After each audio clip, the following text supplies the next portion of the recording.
And now we would like to introduce Ricardo Mastroleo, PhD, who will present a short lecture on revisiting the birth of spiritualism through its mediums. Ricardo Mastroleo is the co-founder and president of the Allan Kardec Spiritist Educational Center in Austin, Texas. He's the writer of a number of articles in the Spiritist literature. He serves the Austin community as a volunteer for the Austin Partners in Education as a classroom math coach, a program that builds relationships and student confidence through interactive problem solving, and for the Austin-Travis County Integral Care as a mentor for adults with developmental disabilities. We welcome now Dr. Ricardo Mastroleo.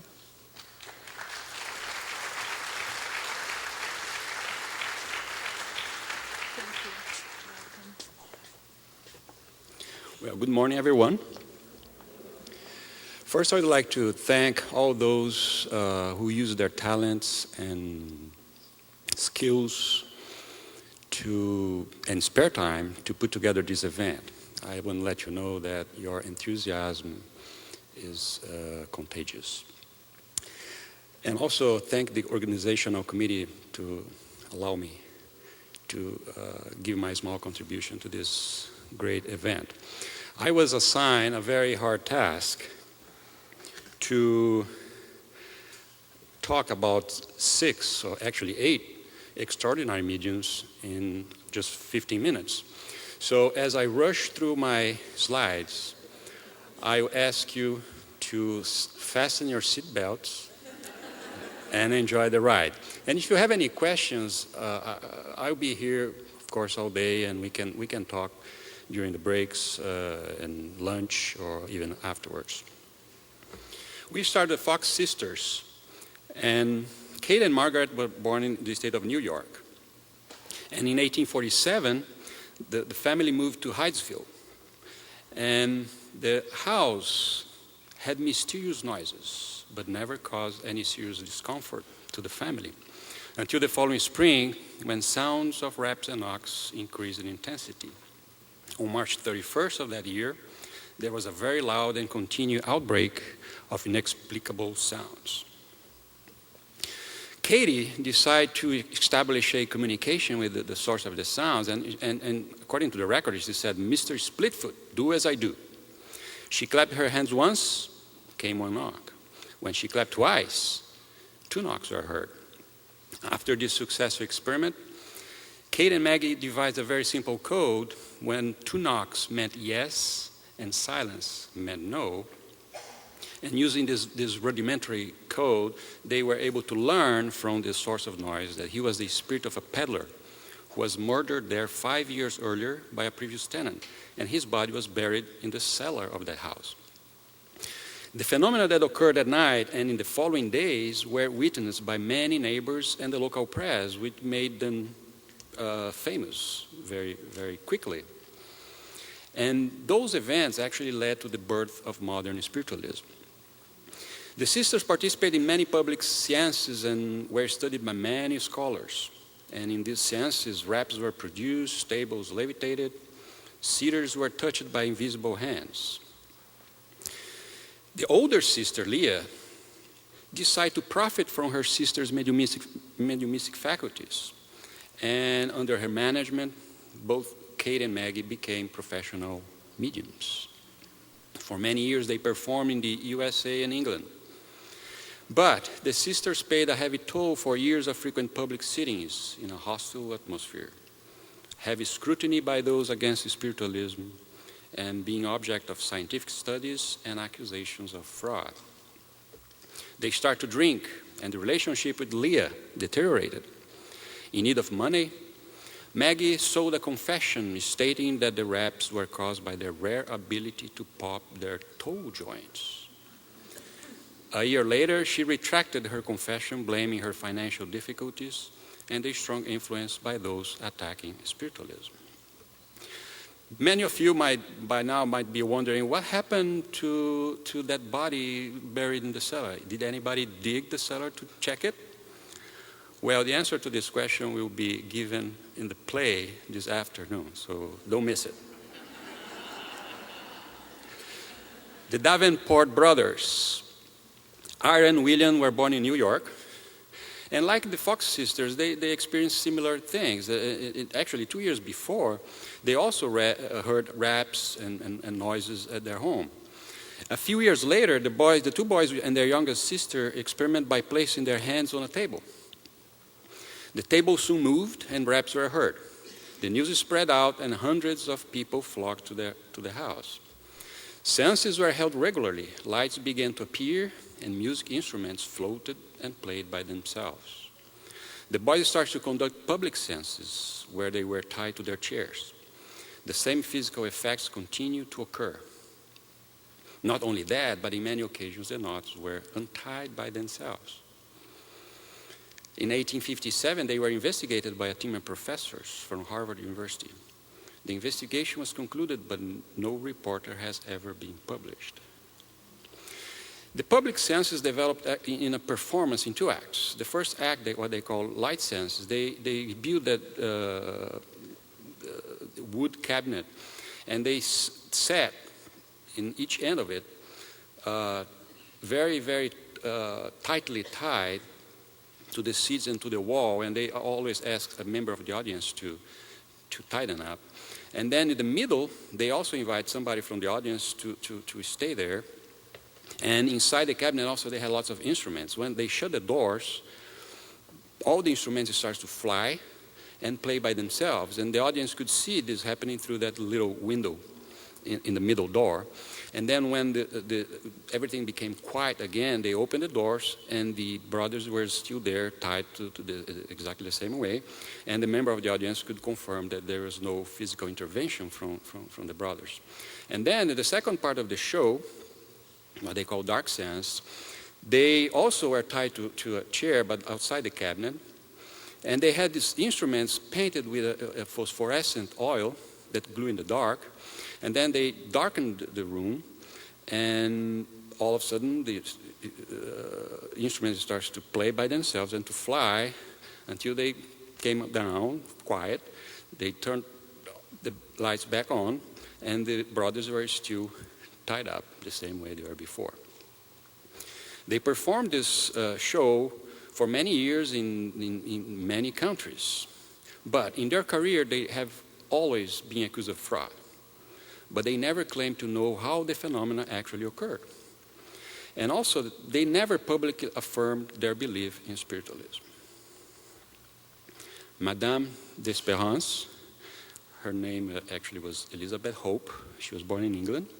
And she's spending her early childhood in London. And she claimed to see shadow people that no one else could see. And consequently, she was viewed as mentally ill. When she was about 19 years old, she heard of spiritualism from a friend. Her exposure to spiritualism helped her to understand her clairvoyance. As a result, she became motivated to learn more about the subject. And then she started to develop her mediumship in several stages. And in the next one, she developed the automatic writing, and then the ability to draw very quickly refined pictures of communicators in the darkness. And this is one of the pictures she drew. And then she continued to attempt to develop her mediumship, and she produced materializations. Walter was the first spirit to materialize, and that's a picture of Walter before he first materialized that she drew. Then came Yolande, a young Arab girl, and in many occasions, magnificent flowers and plants materialized in the meetings. In one occasion, Yolande brought a 7-foot golden lily. And this is a picture of Yolande materialized along with the golden lily that she brought. An intriguing aspect of Elizabeth's mediumship is that during the materialization, her body partially or completely dematerialized, which of course gave room for suspicion of fraud. Elizabeth wrote an autobiography in the book Shadowland, revealing the distress she confronted so many times and the outrage to which young female mediums were subjected at that time. Leonora Piper, born in New Hampshire. Her mediumship started to flourish in her 20s after a visit to a clairvoyant and healer. In the second visit, she entered a trance and wrote a message to a person also attending the meeting. It was from the person's deceased son. Piper soon began to give private seances at home and eventually got acquainted with Dr. William James, a professor of psychology at Harvard University. Dr. James was so impressed with her psychic abilities that he started a scientific investigation of her faculties. Dr. James' studies attract the attention of the Society for Psychical Research, recently created in England. And the reason why they create this society is to study this kind of phenomenology. And many of the researchers actually were very skeptical. They didn't want to believe that this had anything to do with the survival of the soul. Many other prominent scientists devote their time and resources to study Miss Piper's psychic talents, and here's a list of a few of them. And for over 40 years, Miss Piper were tested and studied to a degree which no other medium had approximated. Her work cannot be sufficiently appreciated. Eusapia Palladino, born in Bari, Italy. She was orphaned at age 12. She moved to a foster family in Naples, where seances were held. At age 14, she attended one, and her mediumistic abilities became evident. Her interest in spiritualism, however, only grew when she was in her 20s. News of her mediumship attracted the attention of Professor Cesare Lombroso, an enthusiastic skeptic and a professor of psychiatry at the University of Pavia. Professor Lombroso arranged a series of seances in Milan with a team of researchers. During these seances, the researchers witnessed partial materializations, levitations of objects, and were touched by human hands. In the period of 1892 to 1901, she was extensively studied by many researchers in Italy, France, England, and Switzerland, including some of the researchers from the Society of Psychical Research. She also used her mediumship to provide comfort and reassurance to others through evidence of survival. In some senses, Eusapia was caught resorting to trickery, which she did not deny. Sometimes things were not doing the way she wanted, and she starts to use her foot to raise the table and things like this. This behavior strengthened the arguments against spiritualism and caused a division among the researchers that were investigating her faculties. Eusapia delighted, enlightened, confused, and disappointed many investigators, but she was surely one of the most studied mediums of her time. Daniel Hume, born in Scotland. At age 9, he was adopted by his aunt and moved to the United States.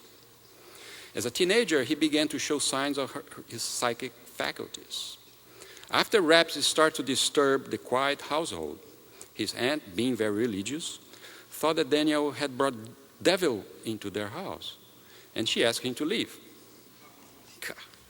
Soon his faculties were being studied by a number of scholars. In the senses, strains of music were heard with no instruments around, and Daniel was able to levitate.